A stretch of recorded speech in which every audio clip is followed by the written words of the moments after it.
Ellen White had it right in Acts of the Apostles when he said from the beginning of time, all faithful souls are members of the church. New Testament knows nothing about denominations. I, in creedal positions, am very much a Seventh-day Adventist. But I'm first a Christian.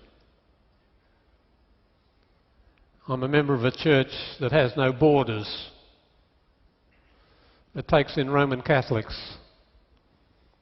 and Presbyterians and Methodists,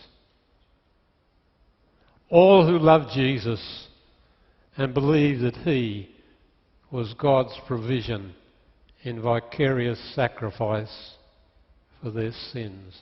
All who love Jesus. You say, what? You can include people with all sorts of errors? Well, when I include Adventists, I do that.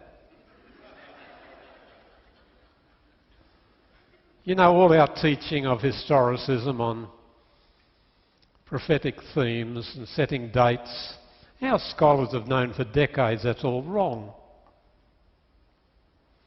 William Miller was a great Christian. God used him to revive the Second Advent premillennial hope.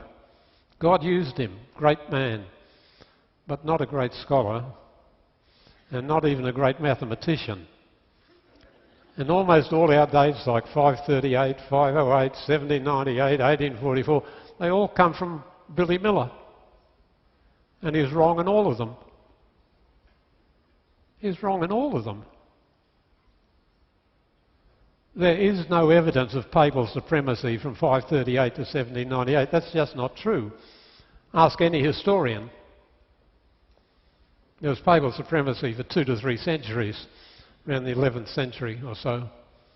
It's just not true, all we said about 538 to 1798. That's a hangover from Miller, and Miller was wrong.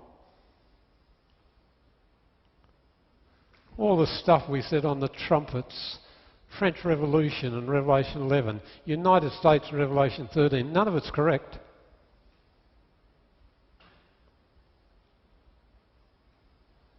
When I walked with Cottrell